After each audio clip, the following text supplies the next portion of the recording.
Eu saúdo a igreja com a paz do Senhor. Amém?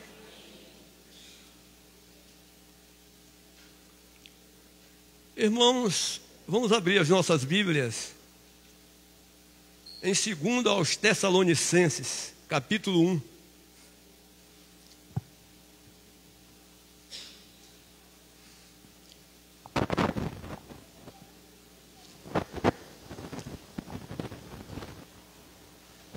Acho que eu vou molhar a garganta a hora.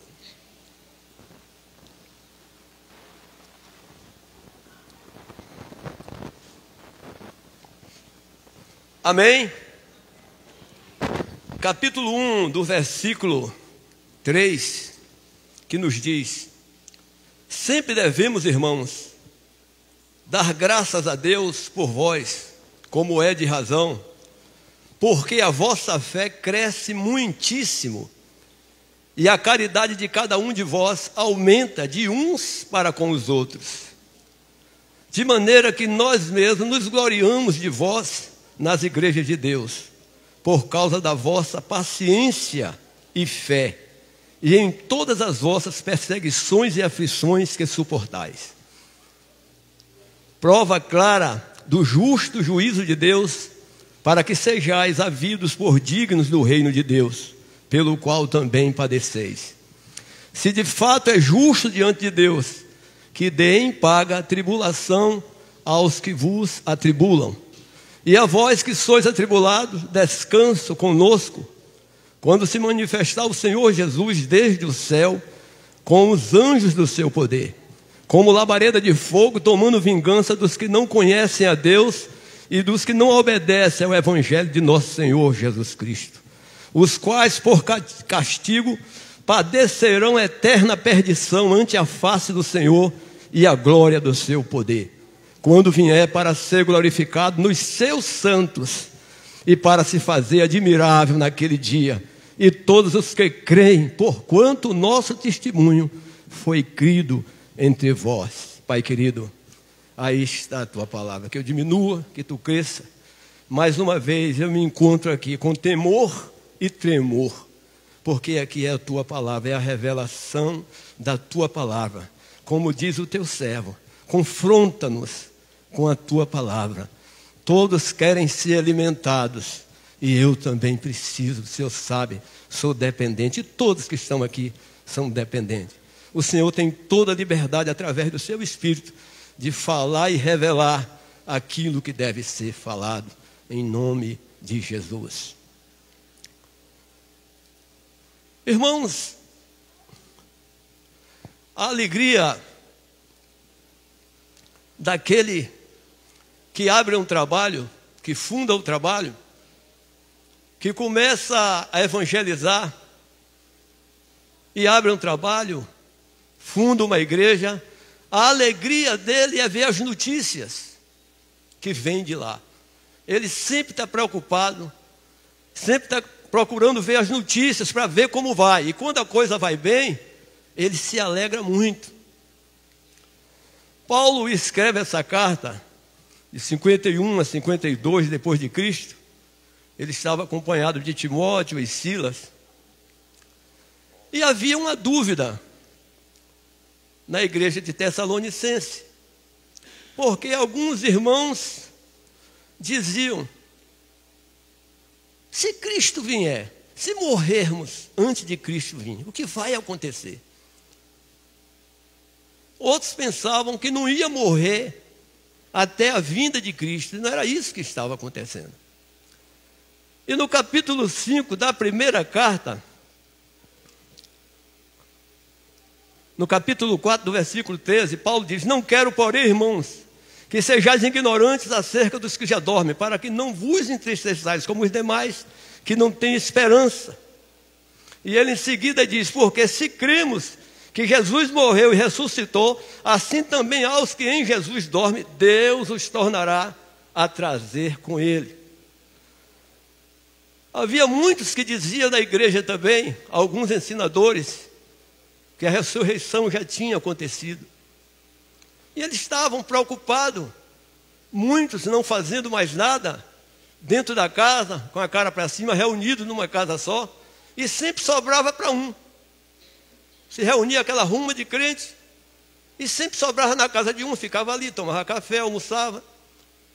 E Paulo, nessa segunda carta, ele tira a dúvida daquele povo que esperava. No capítulo 2, do capítulo 2 de 2 Tessalonicenses, Paulo diz: ora, irmãos, rogamos pela vinda de nosso Senhor Jesus Cristo e pela nossa reunião com Ele, que não vos movais facilmente do vosso entendimento, nem vos perturbeis, quer por espírito, quer por palavra, quer por epístola, como de nós, como se o dia de Cristo estivesse perto. Ninguém de maneira alguma vos engane, porque não será assim sem que antes venha a apostasia e se manifeste o homem do pecado, o filho da perdição, o qual se opõe e se levanta contra tudo que se chama Deus ou se adora, de sorte que se assentará no trono de Deus, no templo de Deus, querendo parecer Deus. Não vos lembrais que estas coisas vos dizia quando ainda estava convosco, e agora vós sabeis que o detém para que a seus próprios tempos seja manifestado. Porque já o mistério da injustiça opera. Somente há um que agora resiste até quando do meio seja tirado. E então será revelado o iníquo, a quem o Senhor desfará pelo assopro de sua boca e aniquilará pelo esplendor da sua vinda. A palavra de Deus diz que a vinda de Cristo não acontecerá antes da apostasia do filho do pecado, daquele que quer parecer Deus. E quando eu li isso, eu pensei, de onde vem esse filho da apostasia? Quem é esse que vai apostatar? É um que pregava o evangelho, pregava a verdade? Quem será esse? Não sabemos, é só imaginação minha. Eu sei que isso passa na mente dos irmãos. Porque se ele vai apostatar da fé, é porque ele pregava a verdade. Depois ele vai se mostrar ao povo quem ele é. Mas o texto que eu li, em 1 Tessalonicenses, isso aqui é uma resposta que Paulo dá. É uma resposta que Paulo dá ao pessoal de Tessalônica que pensava que Cristo vinha naqueles dias. O pessoal pensava que Cristo vinha naqueles dias. E Paulo explica que a coisa não era daquela forma. Mas vamos agora ao texto que lemos.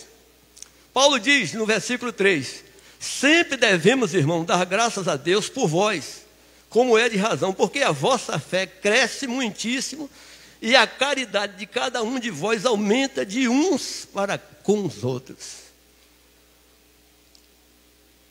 A fé dos irmãos de Tessalônica, nos mandamentos dos apóstolos, a fé muito grande. Paulo fala aqui, muitíssimo. A fé era grande, era uma entrega total. Aqueles irmãos praticavam, acreditavam e aplicavam a sua fé. E Paulo diz: graças a Deus por vós, porque a vossa fé cresce muitíssimo e a caridade de cada um aumenta de uns para com os outros. O que eu olho nesse texto é que a fé, quando ela é aplicada, uma fé com obediência, não é uma fé de qualquer maneira, uma fé baseada nas Escrituras, uma fé baseada na palavra de Deus, ela aumenta e provoca caridade de uns para com os outros, aleluia. Uma fé responsável, uma fé consciente, uma fé na verdade que é Jesus Cristo. E eles tinham essa fé. E abundava de uns para com os outros, com caridade. A caridade termina em amor. A caridade termina em misericórdia. Onde há caridade, há também amor e misericórdia. De cada um de vós aumenta de uns para com os outros. A coisa, eles investiram tanto a fé nos mandamentos dos apóstolos, que a fé cresceu e se transformou em caridade. Eles plantaram fé e colheram caridade, aleluia. De uns para com os outros. Eram crentes que davam testemunho. Um crente com essas qualidades aonde ele vai, ele dá o testemunho de cristão.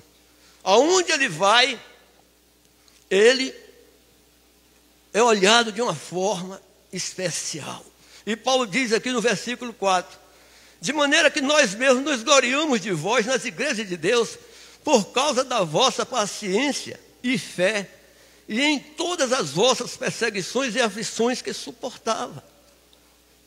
De maneira que nós mesmos nos gloriamos nas igrejas de Deus por causa da paciência e fé. Outra qualidade importante para a nossa vida. Paciência e fé. Aleluia. Com essas duas coisas, seremos guiados pelo Senhor. Com paciência e fé. Chegaremos aonde o Senhor quer. Chegaremos aonde é a vontade do nosso Deus. Com paciência e fé. Porque se há paciência e há fé, há fruto do Espírito, que é paz, mansidão, temperança, domínio próprio, aleluia.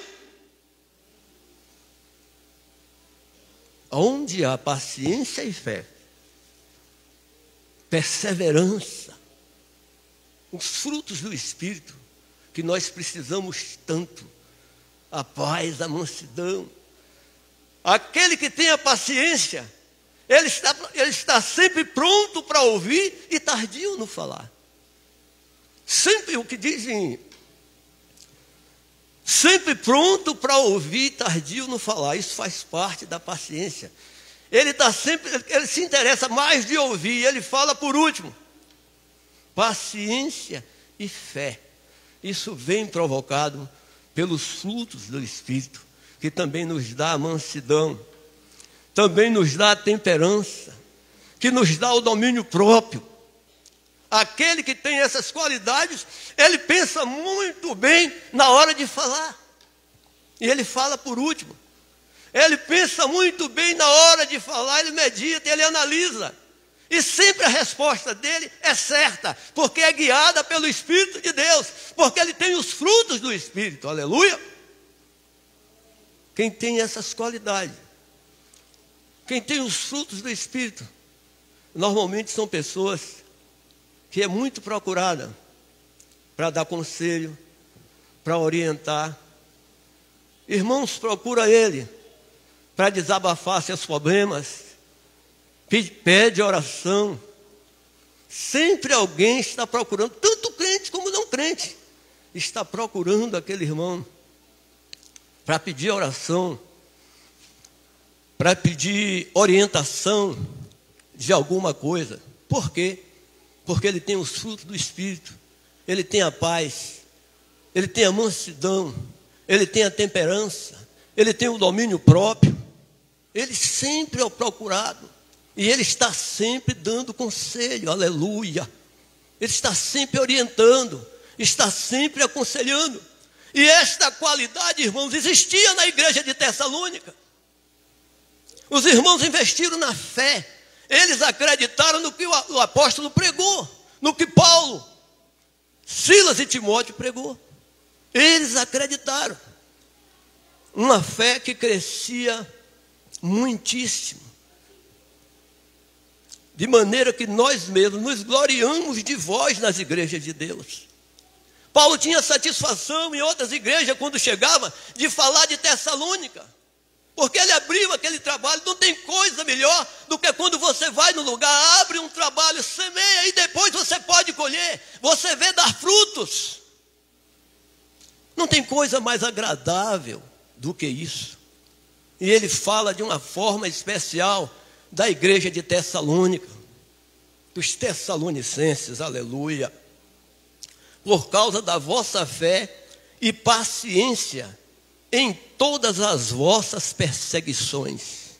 Nós olhamos que não existia só uma perseguição, existiria várias perseguições. Irmãos, naquela época, quem governava Roma era Nero, um homem cruel, horrível.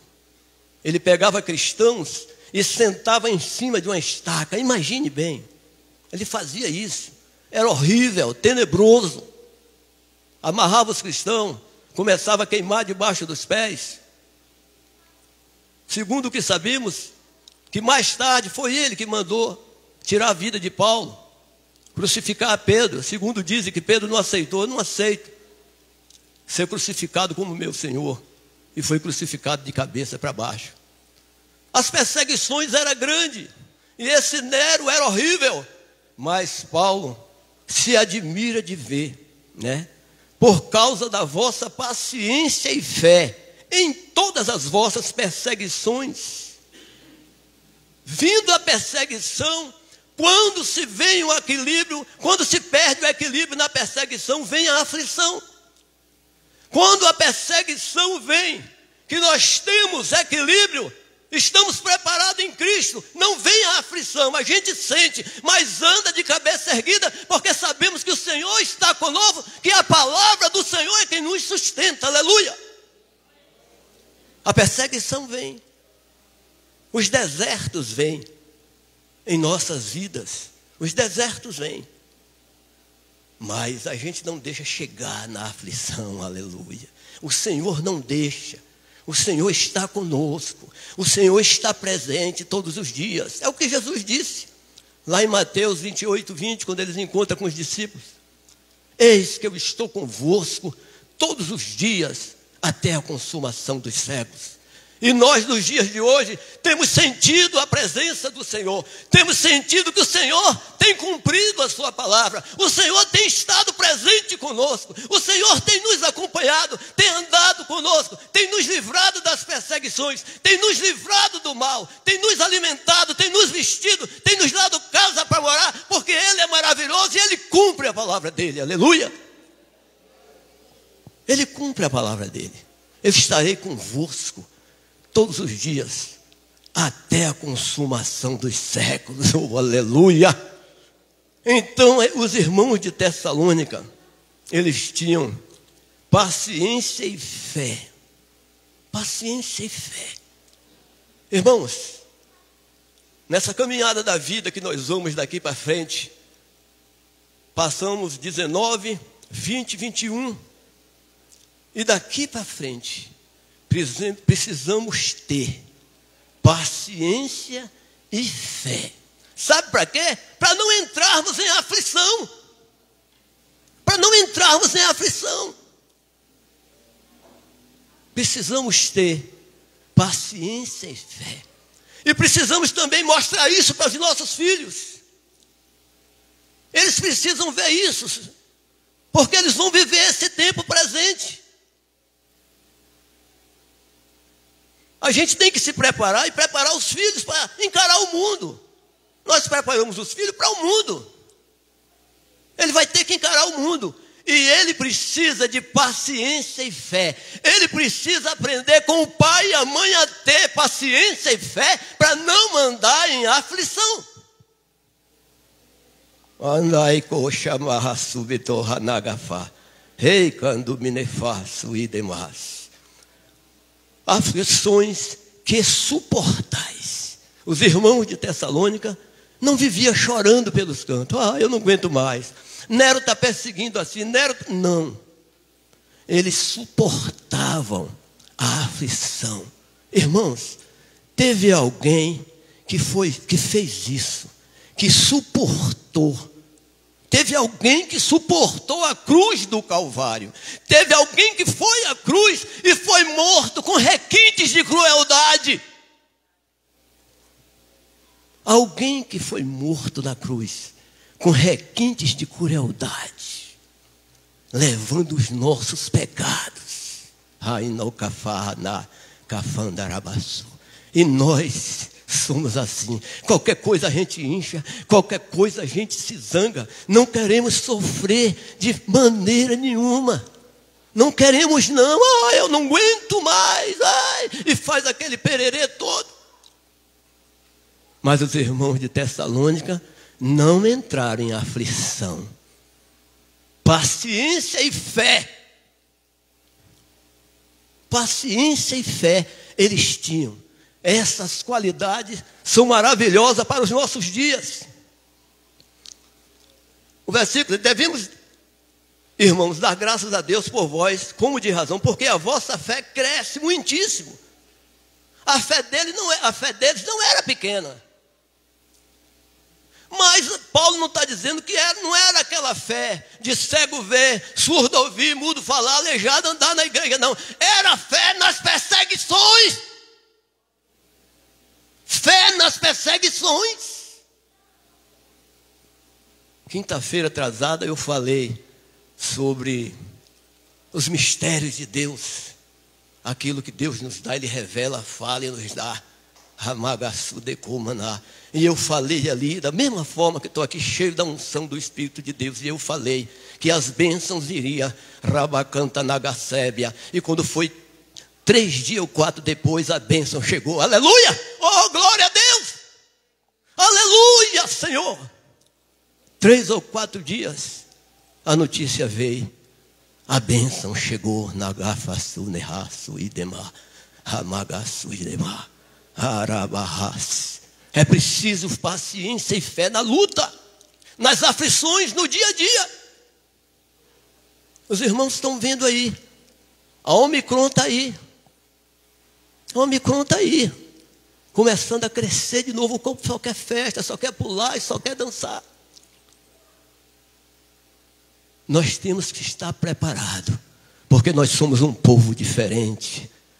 Nós somos um povo diferente. Andarabarraço e demais.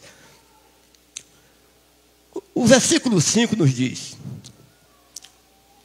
prova clara do justo juízo de Deus, para que sejais havidos por dignos do reino de Deus, pelo qual também padeceis.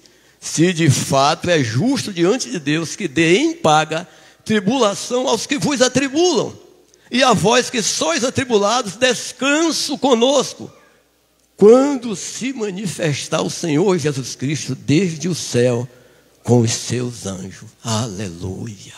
Nós sabemos que Cristo vai se manifestar. Sabemos que Cristo vai se manifestar. Vai haver momento de alegria, de regozijo, mas vai haver muito momento de tristezas. Vai haver momento de tristeza e dor. Cristo virá com os seus anjos. Em Apocalipse 21, 20, 14 nos diz: e a morte e o inferno foram lançados no lago de fogo. Esta é a segunda morte. O 15 diz: e aquele que não foi achado escrito no livro da vida foi lançado no lago de fogo. Irmãos, nós sabemos, a Bíblia fala no paraíso e no Hades. O lago de fogo será jogado lá dentro. A morte e o inferno. A morte e o inferno vai ser jogado no lago de fogo. E o diabo vai ser, Jesus vai assoprar ele, e ele também vai cair no lago de fogo. E quem vai para o lago de fogo é aqueles que não quer Jesus Cristo, que não quer servir ao Senhor, que recusa a palavra do Senhor. Recusa a palavra do Senhor. Ainda em Apocalipse 21, versículo 15. Versículo 15 não, versículo 8. 21, versículo 8, olha o que diz: mas quanto aos tímidos e aos incrédulos, e aos abomináveis, e aos homicidas, e aos fornicários, e aos feiticeiros, e aos idólatras, e a todos os mentirosos, a sua parte será no lago que arde com fogo e enxofre, que é a segunda morte. Estes, o nome não vai ser encontrado no livro da vida, Nagafaço e Demar. E nós sabemos que quem vai abrir o livro é aquele que se chama Jesus Cristo vencedor. Aleluia! É Ele que vai abrir o livro da vida. É Ele que vai abrir o livro da vida. Ramagassudehá. Ora magassudecondehás. É Ele, irmãos. É Ele que vai abrir o livro da vida. E aqui, voltando aqui,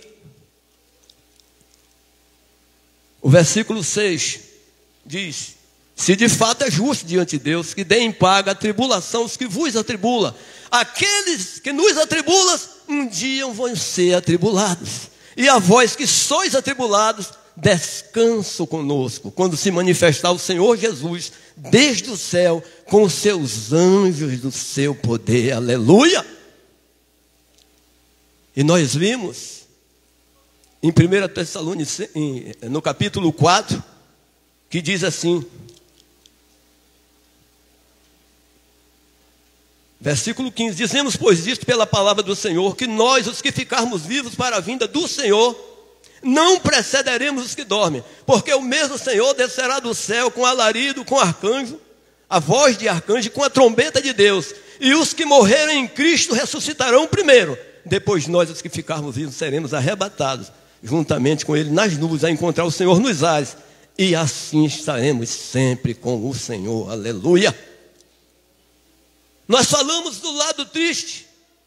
A Bíblia diz aqui, como labareda de Jesus virá como labareda de fogo, tomando vingança dos que não conhecem a Deus e dos que não obedecem ao Evangelho de nosso Senhor Jesus Cristo, os quais por castigo padecerão eterna perdição ante a face do Senhor e da glória do seu poder. Na minha Bíblia está escrito assim, que os ímpios não verão a face do Senhor e padecerão eterna perdição. Não é uma perdição, um sofrimento de poucos dias, não, é eterno, é eternamente. É eterno. Quem é os ímpios? Quem são os ímpios? Eu citei o nome deles. Todo aquele que recusa o Evangelho de Jesus Cristo é ímpio. Tanta gente com aparência, não é, de cordeiro, mansa, eu não bebo, eu não fumo, eu nunca fui na delegacia, nunca briguei com ninguém. Fala assim. Mas a Bíblia diz que pela graça, Romano, pela graça sois salvos por meio da fé. Isso não vem de vós, é um dom de Deus, não vem pelas obras para que ninguém se glorie. Aleluia! E existe muita gente fazendo obras para alcançar a salvação dessa forma. Mas a Bíblia diz que os ímpios padecerão eterna perdição e não verão a face do Senhor. Levantará de cabeça baixa, não pode levantar a cabeça para ver a face do Senhor. E nós que somos salvos, vai acontecer o que conosco? O que vai acontecer é que nós vamos ver os parentes que morreram. Eu li no capítulo 4 da primeira carta. Aqueles que morreram em Cristo ressuscitarão primeiro. Oh, aleluia! Como anjos, nós vamos estar como anjos. Ali eu vou ver quem? O meu avô, a minha avó, meu pai, a minha mãe, meus amigos, aqueles que cresceram comigo, aqueles que já foram. Ali nós veremos, meus irmãos. Ali nós veremos a todos. Alabacantaraia. Ali nós vamos ver todos. Serão transformados. Jesus, Filipenses diz, transformará o nosso corpo abatido para ser igual ao dele, com o poder de sujeitar a si todas as coisas. Seremos transformados, seremos glorificados. Os ímpios não podem ver a face do Senhor, mas nós vamos ver a face do Senhor, porque quando chegar essa hora, nós todos já estamos com o corpo glorificado. Aleluia! Uma salva de palmas para o Senhor, irmão. Aleluia!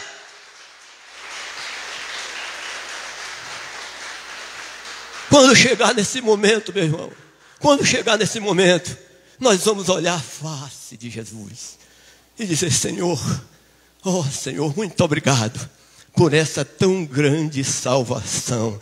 Aleluia! Como labareda de fogo, tomando vingança dos que não conhecem a Deus e dos que não obedecem ao Evangelho de nosso Senhor Jesus Cristo, os quais por castigo padecerão eterna perdição ante a face do Senhor e da glória do seu poder, quando vier para ser glorificado nos seus santos. Escute essa, irmãos. Quando Jesus vem para ser glorificado em quem? Nos seus santos. Quem é o santo de Jesus? Somos nós. Aleluia! Jesus vai ser glorificado em nós. A glória vem nele e vai resplandecer em nós também. Isso disse ontem o irmão pregando, quinta-feira disse. Isso aí, a glória virá também para nós. E João diz, João 17, na oração sacerdotal, Jesus disse: Pai, eu dei-lhes a glória que tu me deste. Aleluia! Jesus deu da sua glória. E nós vamos ver o resplandecer da glória dele naquele dia. Naquele dia. Por isso, vamos, irmãos, vamos procurar nos amar. Vamos tirar os problemas do coração. A Bíblia diz lá em Hebreus: segui a paz com todos e a santificação, sem a qual ninguém verá a Deus. Se nós temos alguma coisa no coração, alguma roncha, vamos tirar isso. Vamos amar uns aos outros. Não vamos brincar não, porque a coisa é séria. Nós não podemos ficar aqui perdendo tempo não. Aqui é lugar de salvação, aleluia. Aqui é um hospital. E o remédio é a palavra. Nós não podemos ficar aqui tomando remédio toda a vida sem ter cura. Esse remédio é para curar, para restaurar. Vamos abrir os nossos corações, vamos amar uns aos outros. Vamos crescer a nossa fé, para que cresça em todos, como diz aqui a palavra, não é? De razão porque a vossa fé cresce muitíssimo, e a caridade de cada um de vós aumenta de uns para com os outros. É um tempo, nós vemos muito individualismo, também no meio evangélico. Nós vemos muito individualismo, cada um preocupado com si. Não é certo, é errado. É errado isso. Eu já fui criticado muito, de chamado presbítero do amor. Não tem problema, harabacantanaia. O amor vem de Deus e eu quero Deus, aleluia! Não tem problema. Não tem problema, é presbítero, se fosse presbítero de outra coisa, mas do amor. Até que agora cansaram de falar. Mas não tem problema. Mas nós precisamos que essa fé cresça e que haja a caridade de uns para com os outros, para a gente não perder tempo aqui, ficar 10, 20 anos aqui e vai da igreja e volta com o coração inchado. A gente precisa estar de coração limpo e amar uns aos outros em nome de Jesus. Amém? Irmãos, a programação continua. O pastor está viajando.